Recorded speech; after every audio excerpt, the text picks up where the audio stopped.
Este concepto tiene que ver con la composición de funciones.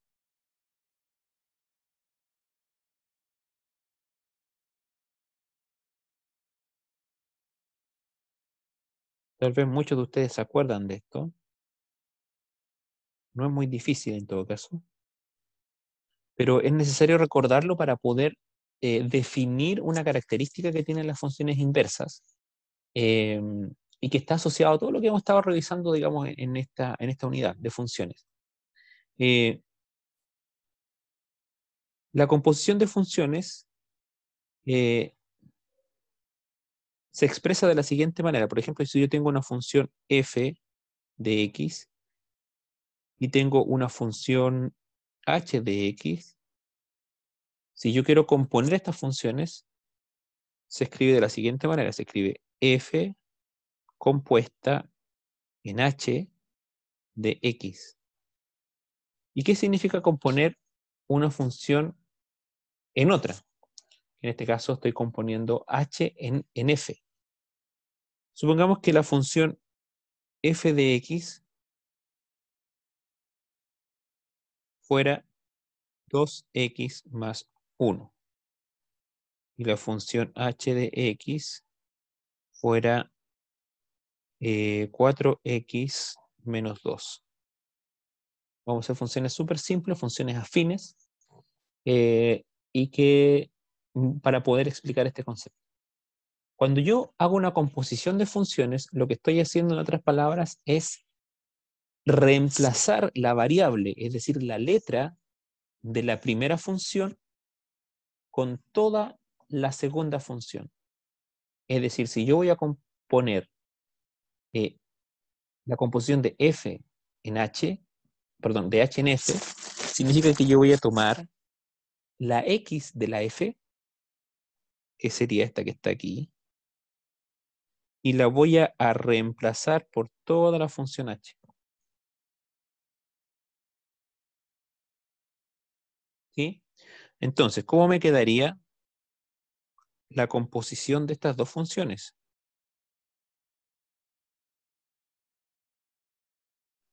Parte con un 2, ¿no es cierto? Pero ahora, en vez de que esté una x, ese 2 se va a multiplicar por toda la función y. Y después se le suma el 1. Pero yo tengo que reducir esto, es decir, expresarlo de la manera más ordenada posible.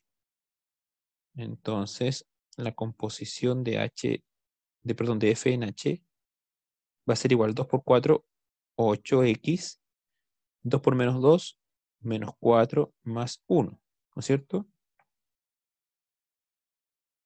Y entonces ahora reduzco acá mis números, menos 4 más 1 es menos 3. Y entonces esta sería mi función compuesta o mi composición de funciones. No sé si explico en qué consiste. Sí, se entiende. ¿Hay alguna persona que haya quedado con alguna duda, alguna pregunta con respecto a eso? Entonces, básicamente, composición es básicamente como reemplazar la x con los valores de la función de h. Tal cual. Ah, Es ya. decir, tú reemplazas la x de la primera función por toda la segunda función. En este caso la primera función es la f, entonces tú la x de la f la reemplazas por toda la función h. ¿Sí? Muy simple. Sí, sí, profe. Ya, ¿hay alguna otra consulta con respecto a eso? Si quieren podemos ver otro ejemplo. Sí, sería bueno. Ya, vamos a ver otro ejemplo. Vamos a ver la función g de x igual a 2/3 de x más 1 y la función f de x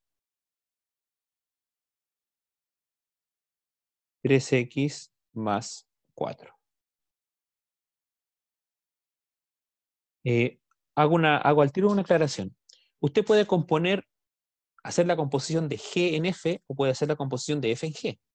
Ambas son válidas, pero tiene que hacerlas de forma diferente, porque si usted dice que vamos a componer la composición de G en F de X, significa que yo voy a reemplazar la X de la G por la función F.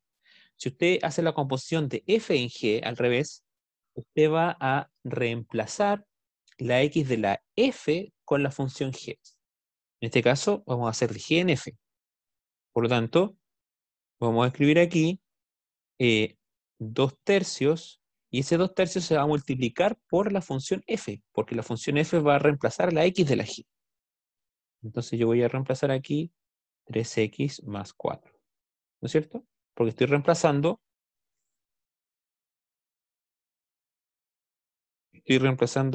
esa X con toda esa función. Y ahora le sumo un 1, porque en la función ahí arriba, después del 2 tercios de X, había un 1, ¿no es cierto? Entonces yo le coloco el 1. Y ahora simplemente tengo que reducir esto con las herramientas algebraicas que estamos acostumbrados, ¿cierto? Distribuir esta fracción dentro de la función. Me quedaría 3 por 2, 6. 6 tercios de X ¿Y más 4. esa fracción se podría reducir o se tiene que dejar así tal cual? No se puede reducir. Cuando tú estás ordenando la composición de las funciones, tienes que usar todas las herramientas posibles para dejar esa expresión lo más pequeña posible. Entonces, en este caso, como 6 dividido por 3 es 2, yo puedo hacer la división, ¿no es cierto? Entonces me va a quedar la composición de G en F, me va a quedar 2X y 4 más 1 es 5. Así que me queda esa función. Y esa sería mi composición de G en F. Cosa diferente es si yo voy a hacer mi composición ahora de F en G, de X, ¿no es cierto? Porque aquí yo tengo que colocar primero ahora mi función F, que sería 3 por, y ese por es mi función G, que sería 2 tercios X más 1, ¿no es cierto? Y ahora más 4. Y entonces yo voy a tener aquí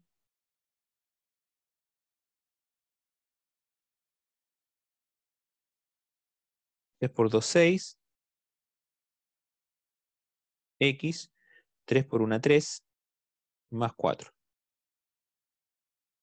Así que la composición de F en G de X me va a quedar como 6 dividido en 3 es 2X y 3 más 4 es 7. Entonces, si ustedes se dan cuenta, se parecen, pero no es lo mismo. Ya la función cambia, ¿no es cierto?, en la constante. Una es más 5 y la otra es más 7. ¿Ya? Pero en ambos casos estoy reemplazando la variable de uno por el otro. Profe, Sí, sí, dígame.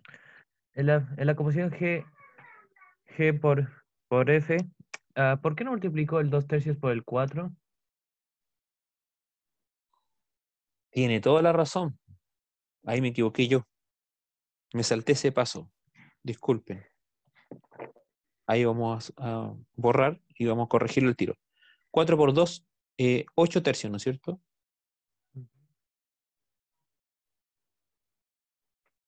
8 tercios. Entonces, 1 son 3 tercios, ¿no es cierto?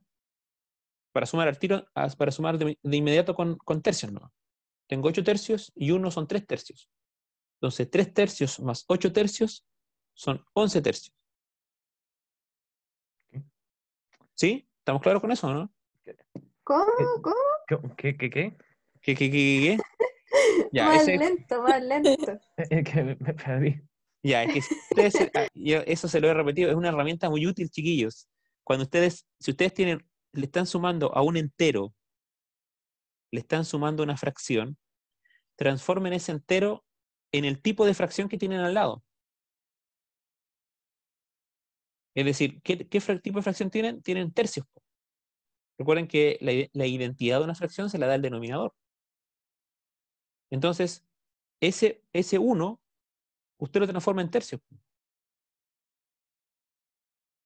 Y lo suma, está sumando manzanas con manzanas nomás. Tiene 8 manzanas más 3 manzanas son 11 manzanas, 11 tercios. Y en caso de que, por ejemplo, el 8 tercios hubiese habido, no sé, un 8 cuartos, 8 el 1 se cuartos, transformaría en 4 4 cuartos. cuartos.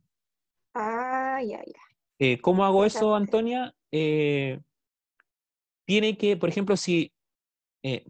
a ver, voy a cambiar de pizarra para no rayar aquí y no dañar el ejercicio que estamos haciendo. Todas estas son herramientas, son estrategias que usted puede utilizar a ver, para dos cosas. Primero, para ejercitar un concepto, en este caso el concepto de la fracción, que es una fracción. Y en segundo lugar, para acortar un ejercicio y hacerlo rápidamente y con la seguridad de que está bueno. Porque ¿para qué va a estar partiendo por uno el entero y va a estar multiplicando cruzado? Mire, si usted tiene, como dijo recién María, el ejemplo, si usted tiene 8 cuartos, hubiera sido 8 cuartos, no 8 tercios, 8 cuartos, y usted le suma 1, usted transforma ese 1 en fracción, po. Entonces, tiene que tener el mismo denominador, cuartos, porque el de al lado tiene cuartos. Si fueran quintos, son quintos. Si fueran octavos, son octavos. Si fueran quinceavos, son quinceavos. Lo que usted quiera. Pero usted sabe que si usted tiene un número 1, el numerador y el denominador tienen que ser iguales. Así que son 4 cuartos. Entonces, esto sería igual a 12 cuartos. Y eso es 3. Entonces es más fácil sumar.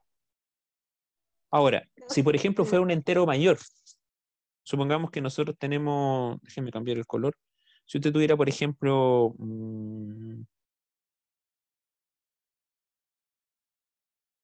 9 séptimos más 3, ¿no es cierto?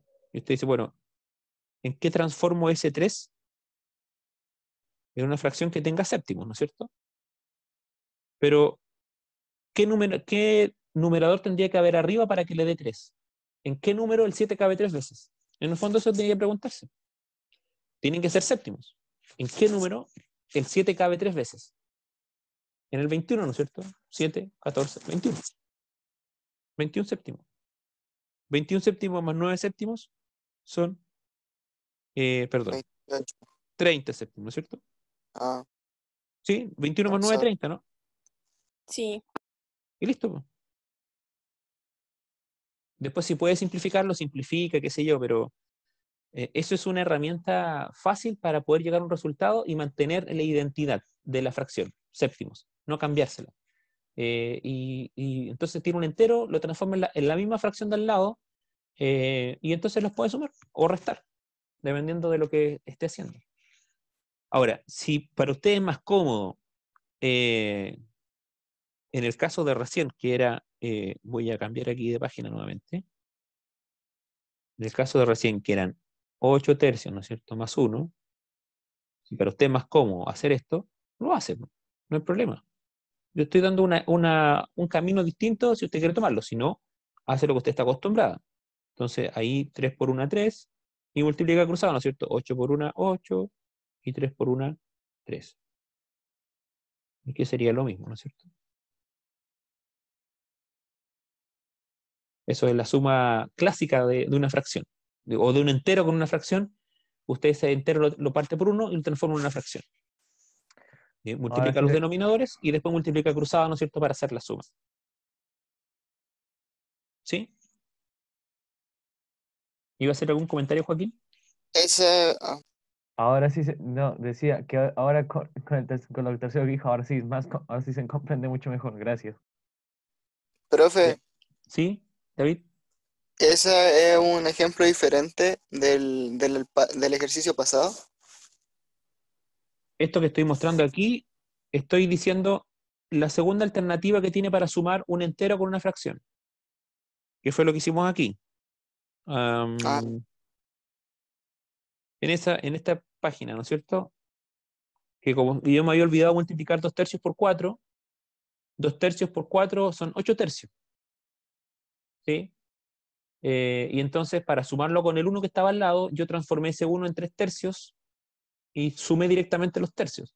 Pero usted podría haber hecho eso mismo de la última manera que yo lo expliqué aquí. Ah, De esa ya. manera, ¿ya? De haber partido el 1 por 1 y hacer la multiplicación que usted ya sabe, la clásica, ¿no es cierto? O sea, la suma, que es multiplicar los denominadores entre sí para buscar el mínimo como múltiplo y luego multiplicar cruzado, ¿no es cierto?, el numerador de la primera por el denominador de la segunda y el denominador de la primera por el numerador de la segunda y sumar los numeradores. Pero el mismo resultado, si se da cuenta, 11 tercios. Puede hacer ambos caminos, ¿ya? No, aquí no le estoy obligando a que usted haga el camino que yo le estoy planteando, simplemente le estoy tratando de diversificar las maneras de resolver un ejercicio. Entonces, volvamos, digamos, a lo que estábamos hablando y si se entendió lo que es una composición de funciones. ¿Hay alguna duda con respecto a lo que es una composición de funciones? Por lo visto, no tengo ninguna, profe. Se entendió. Ya. Yo por lo menos. Los demás, Sí, igual entendí. ya. Entonces recuerden que la composición es simplemente reemplazar el x de la primera función por toda la segunda función. ¿Sí? ¿Ya? Sí, profe. ¿Alguna otra duda? ¿Consulta, comentario? ¿Ninguno? Ya. No. ¿Por qué estamos explicando esto en el contexto de una función inversa? Recuerden que cuando dijimos que, vamos a cambiar de pizarra aquí, cuando dijimos o cuando definimos una función inversa, dijimos que una función inversa era despejar la x en función de la y, ¿no es cierto? Y no tener la y en función de la x, porque cuando se tiene una función, ¿no es cierto? Vamos a poner un ejemplo concreto aquí.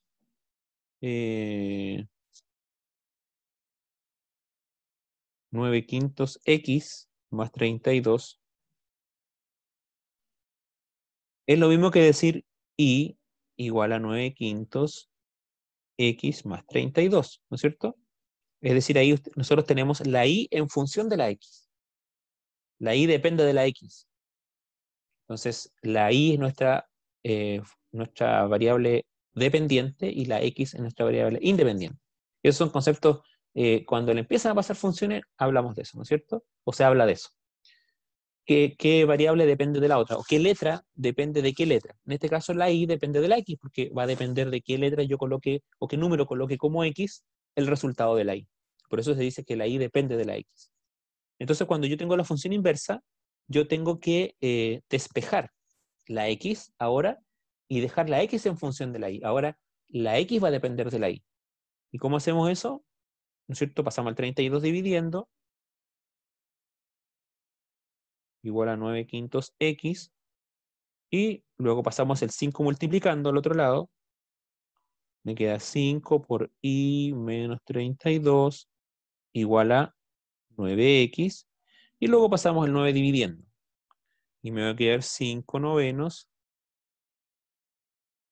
por i menos 32. Para efectos prácticos no vamos a meter dentro del paréntesis el 5 noveno, vamos a hacerlo así nomás, ¿ya?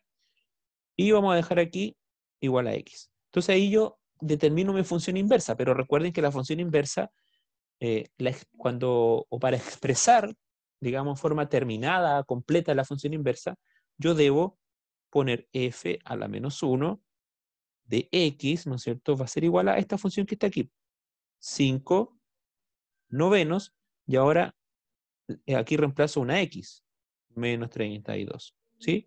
Hago el despeje, ¿no es cierto?, de la y, perdón, de la x en función de la y, y luego la escribo como f de la menos 1, pero ya sí en función de x, porque en el fondo es para no perder el lenguaje, ¿ya? Para no perder la letra, que es x, que siempre nos señala la variable, que es la que está condicionando la función o la que me entrega los resultados de la función.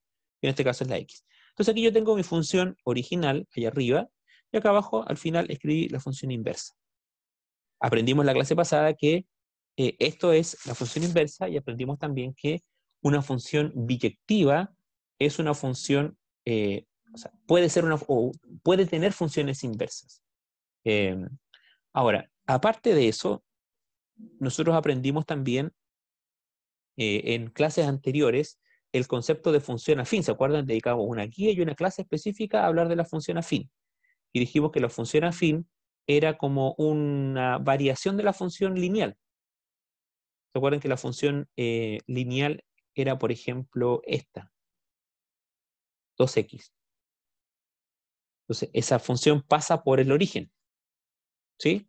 Por el x0 y 0. Y van creciendo los valores x por 2. Cada vez que yo, o sea, los valores y por 2. Cada vez que yo ingreso un valor x, el y se multiplica por 2.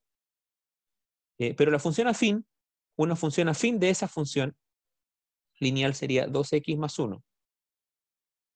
Porque me está diciendo que esa recta que pasaba ahora por el origen, ahora pasa por el más 1. Otra función afín de esa función podría ser 2x menos 1. Eso significa que el x que pasaba, o sea, la recta que pasaba ahora por el origen, primero, después la subimos un valor al más 1, ahora la bajamos un valor de la original al menos 1. Entonces la recta pasa por el menos 1 del valor y.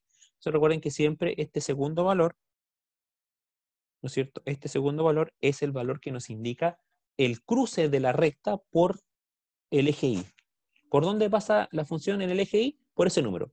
Por el más 1, por el menos 1, por el más 4, por el menos 4. ¿Ya? Todo eso que yo estoy explicando, todo eso es contenido de la prueba PSU. Todo. Todo lo que hemos estado hablando ahora. Y la función inversa también. Entonces, ¿por qué estoy también explicando esto? Porque dijimos que una función inversa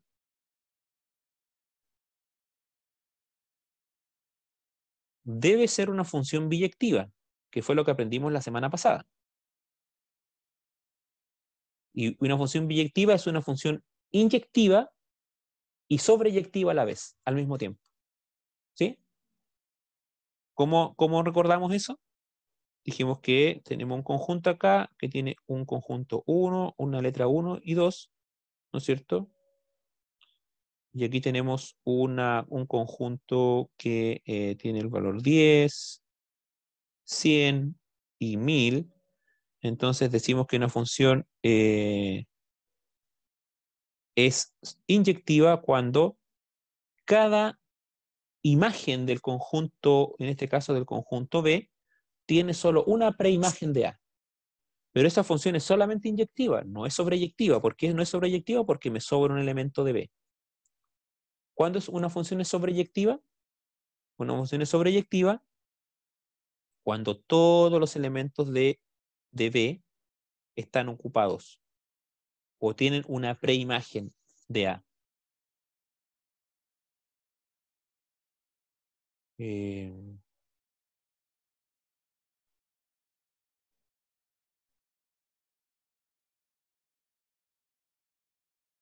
¿No es cierto?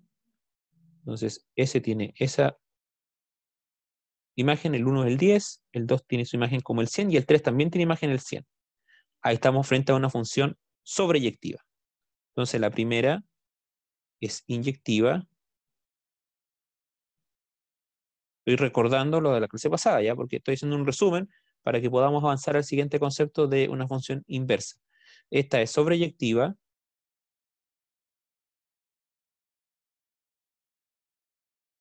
Ahora, ¿por qué es sobreyectiva y no es inyectiva? Es sobreyectiva porque todos los elementos de B, del conjunto B, están ocupados o tienen una preimagen, ¿sí? Pero hay un elemento, que es el 100, que tiene dos preimágenes. Y entonces eso hace que la función sea sobreyectiva, pero no inyectiva. Porque para que sea inyectiva, cada elemento de B debe tener solo una preimagen en A. Y entonces tenemos una función biyectiva, en tercer lugar, ¿no es cierto? Como tercer ejemplo, tenemos 1, 2, 3 aquí. Y aquí tenemos 10, 100.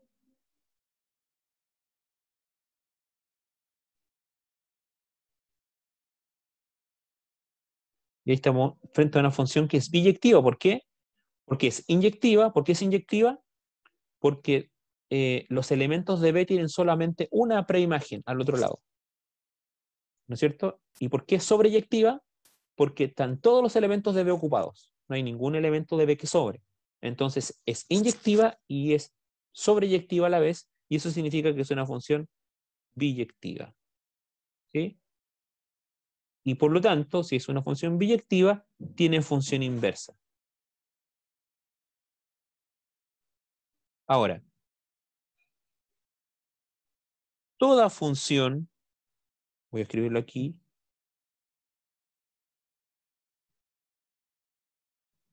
toda función afín, que fue la que explicamos recién, que recuerden que es esa variación de la función lineal, toda función afín es biyectiva.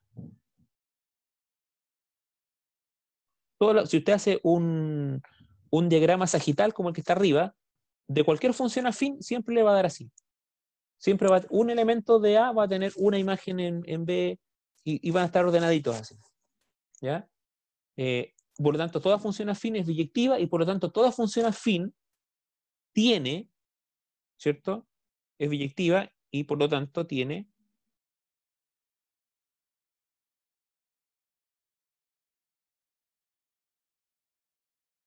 ya le explico, Antonio, espérame un poquito. Tiene función inversa. No necesariamente estoy explicando un ejercicio, Antonio, simplemente estoy explicando un concepto. Estoy tratando de agrupar varias funciones en una, es decir, no todas las funciones tienen funciones inversas. Vamos a partir de ahí, ya para poder explicarle por qué estoy explicando esto. No todas las funciones tienen funciones inversas. Entonces, la pregunta es, ¿qué funciones tienen funciones inversas? Primero, las funciones afines, que son todas biyectivas, tienen funciones inversas. Es decir, si usted quiere poner un ejemplo cualquiera, ¿no es cierto?, de una función que tenga función inversa, usted simplemente hace esto. Fx 2x más 2. Esa es una función afín. ¿Tiene función inversa? Sí. ¿Por qué? Porque todas las funciones afines son biyectivas. Y como son biyectivas, tienen funciones inversas.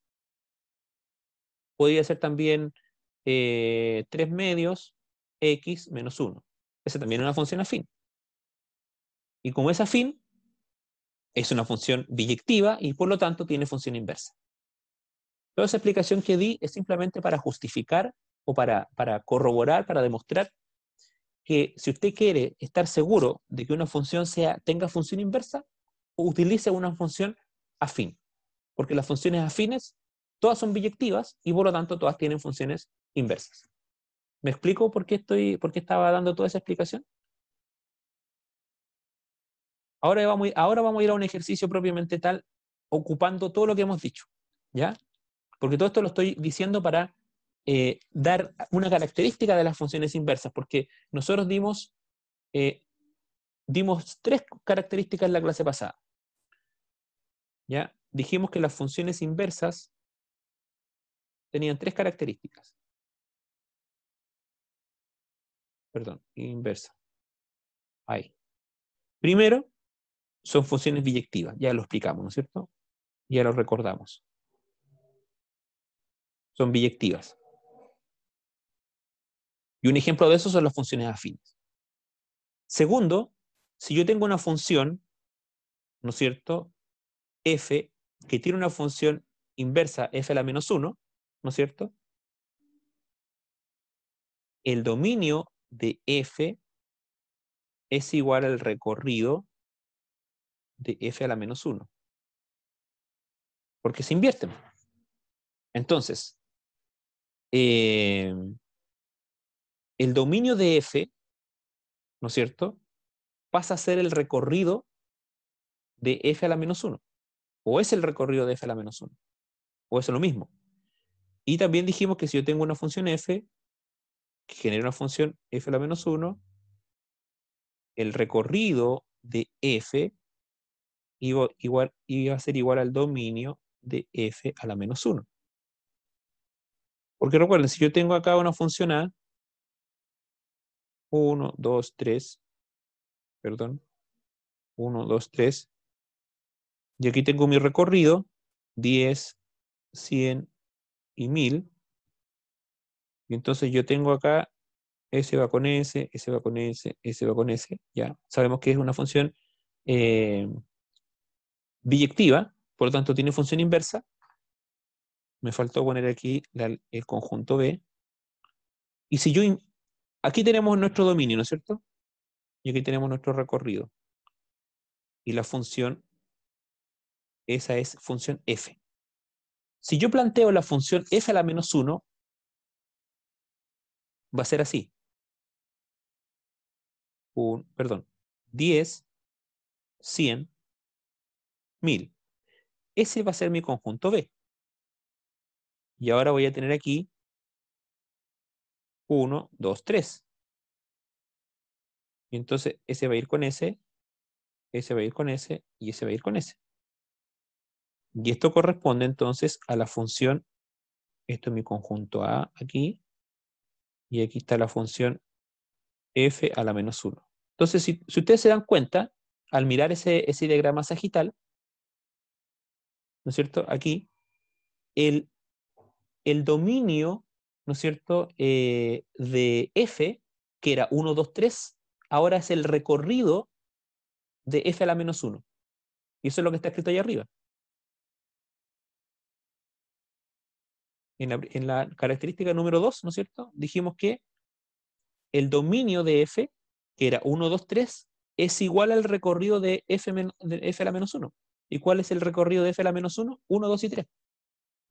Y el recorrido de f, que era 10, 100 y 1000, ¿no es cierto?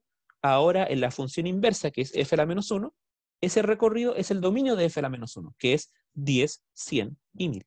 ¿Ya? Eso que yo acabo de corroborar con esos diagramas sagitales es nuestra segunda y tercera característica de una función inversa. Eso fue lo que nosotros dijimos en la clase pasada. Entonces, todo lo que expliqué ahora es para explicar ahora brevemente esta última característica que vamos a terminar con esta parte de la clase. Vamos a poner la siguiente función. La función que pusimos recién. Pusimos un ejemplo que era este, miren. Que era 9 quintos x más 32, y despejamos esta función recién, determinamos nuestra función inversa, y esa función inversa era igual a 5 novenos por x menos 32. Para los que no se recuerdan, voy a colocar esa parte, ahí lo hicimos. ¿Ya? Ahí está la función original arriba, la invertimos y nos dio la función inversa allá abajo. Entonces estoy resumiendo esas dos funciones y la estoy colocando en esta pizarrita aquí, las dos, ¿ya? Profe, ¿Sí? pregunta solamente cortita porque esta no me acuerdo. Y quizás sería la última que le pregunto. Aún sigo sin entender qué representa el menos 1 en la función inversa. El menos 1 es una notación nomás. Acuérdate que el menos 1 en un número, si tú pones, por ejemplo, tú dices 2 y pones 2 a la menos 1, ese es 1 partido por 2, el inverso. 2 a la menos 1 es el inverso multiplicativo de un número, que en el fondo es ese número, pasa como denominador de una fracción, y arriba queda el 1. Ya. Entonces, en el fondo es una notación nomás, es para decir, este menos 1 significa que esta función es la inversa que la que está arriba, de la otra f. ¿Ya? Podría haberse llamado g o h, da lo mismo. Pero en el fondo es una notación nomás. No es que tenga, no es que, tenga que ser parte de una operatoria de la función. Que yo tengo que operar eso, no. Es la Ya. identificación. Ya, ¿Ya? gracias. ¿Sí? Ya. Entonces, miren lo que vamos a hacer. Vamos a tomar nuestra función f y la vamos a componer, pero ahora con la función inversa. Ya explicamos recién qué era la composición, ¿no es cierto? Tomamos la x de la primera función y la reemplazamos por toda la segunda función. Entonces, en este caso vamos a sacar la x de la función f y la vamos a reemplazar por la inversa de f. ¿Sí? Entonces nos va a quedar 9 partido por 5 por x, ¿no es cierto? Pero ahora esa x sería 5/9 por x menos 32. Cerramos ese paréntesis. Perdón, me quedó muy grande ese paréntesis. Ese, y cerramos el otro más grande que está al lado, ¿no es cierto? Y sumamos 32, ¿sí? Vamos a reducir esto.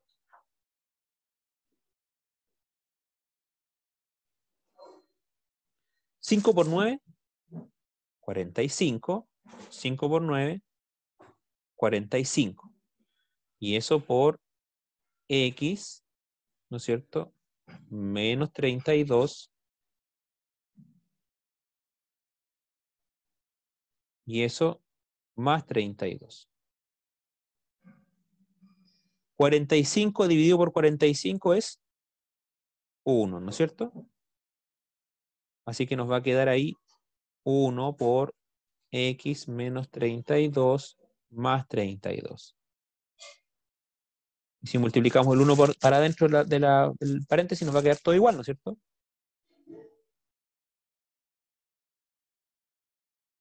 Entonces nos va a quedar x menos 32 más 32. Y ahora resto 32 menos 30, o sea, menos 32 más 32 es 0. Así que la composición de la función f por su inversa es igual a x. Y esta función se llama función identidad.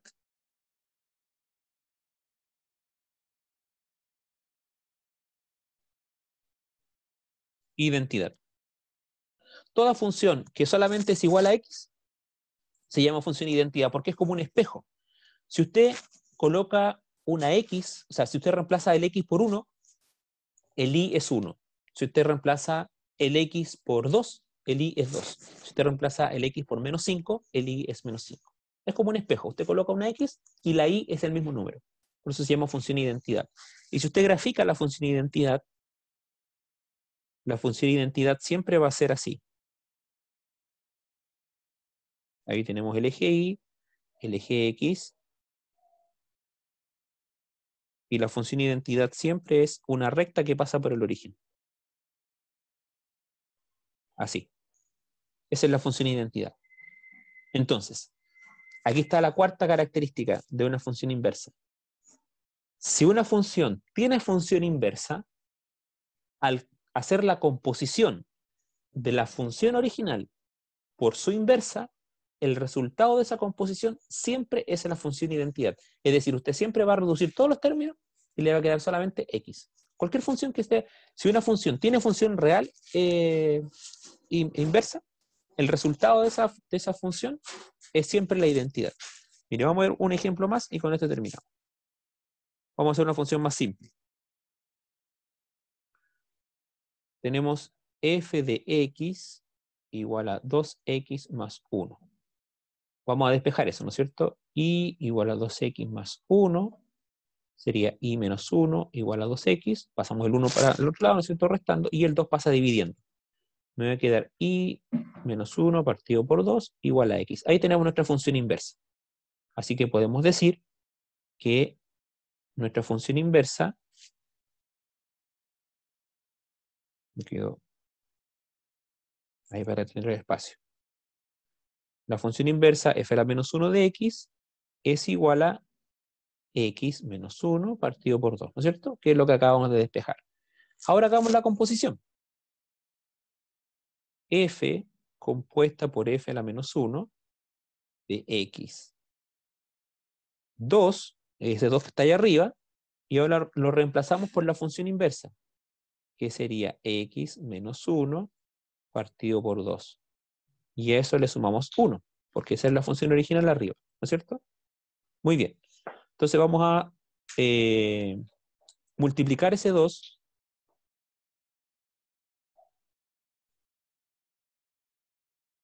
por esa fracción, ¿no es cierto? Nos va a quedar 2x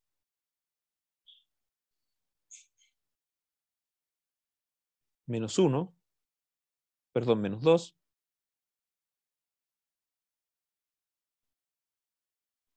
y eso dividido por 2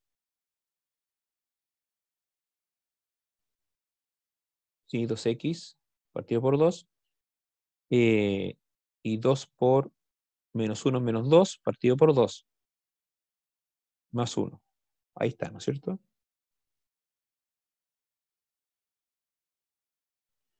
Entonces, ese 2 se simplifica con eso. Me va a quedar x. Menos 2 partido por 2 me da menos 1. Más 1.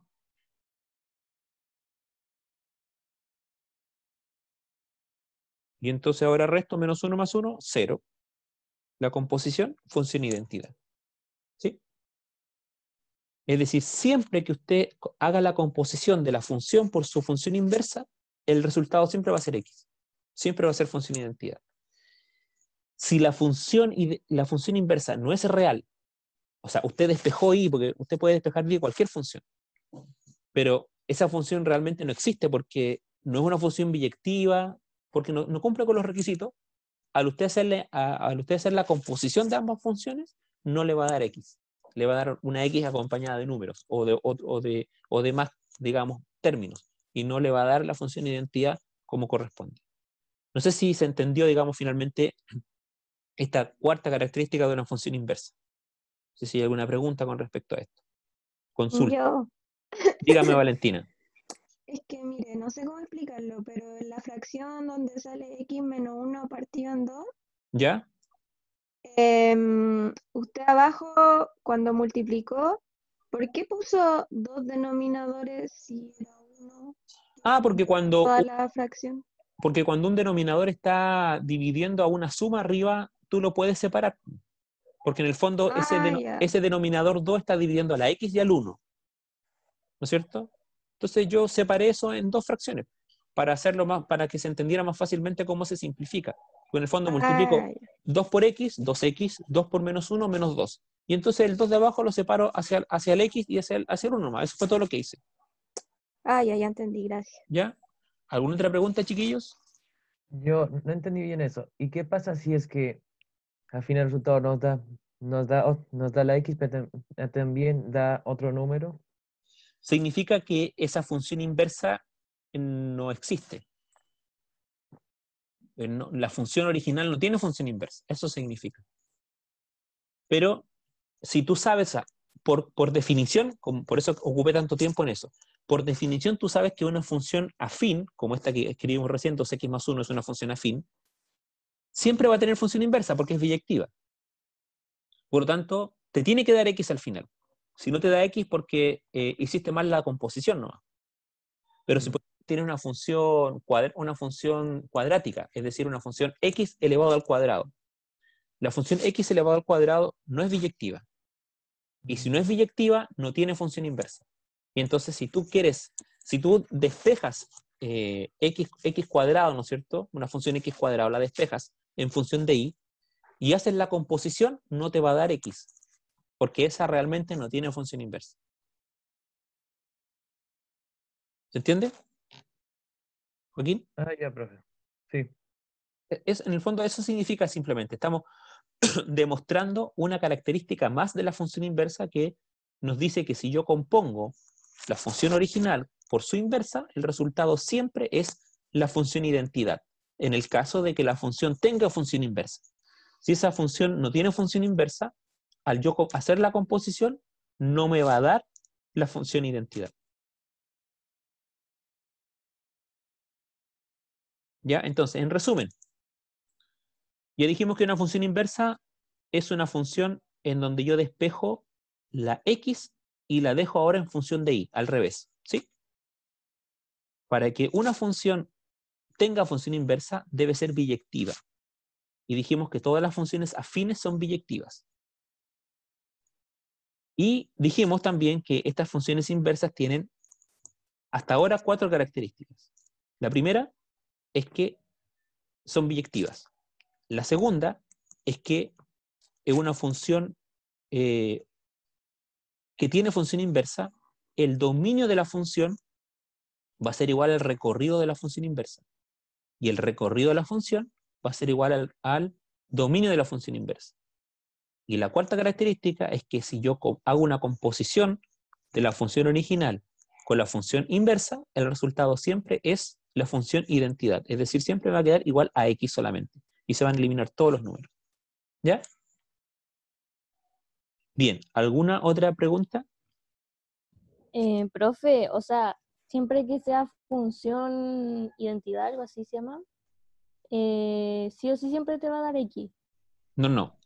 La función x es la función identidad. Lo que tú quieres decirme es que siempre que haya una función inversa de una función, si tú haces la composición de ambas, compones la función original por la función inversa, el resultado de eso siempre va a ser la función identidad, que es x. Cuando una función es igual a x, es la función identidad. Lo que pasa es que aquí siempre nos dieron con funciones... esperen un poquito, que...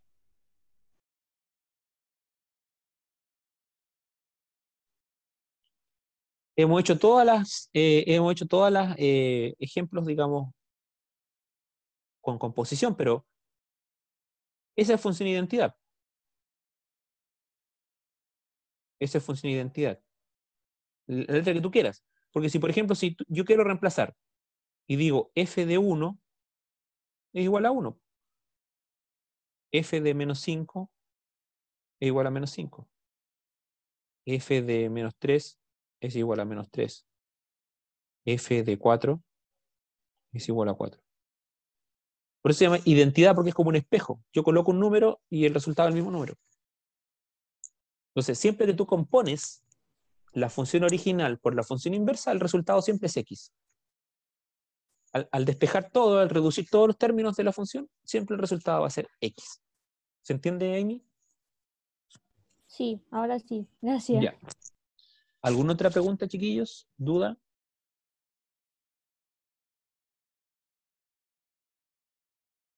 Ya, si no hay ninguna duda, entonces el próximo viernes vamos a ver la última característica de la función inversa, que es una característica gráfica que tiene que ver con esto que estamos viendo ahora, ¿ya? Entonces vamos a ver esto y después vamos a ver algunos ejercicios, digamos, de cómo aplicar estos conceptos, digamos, ya ejercicios concretos.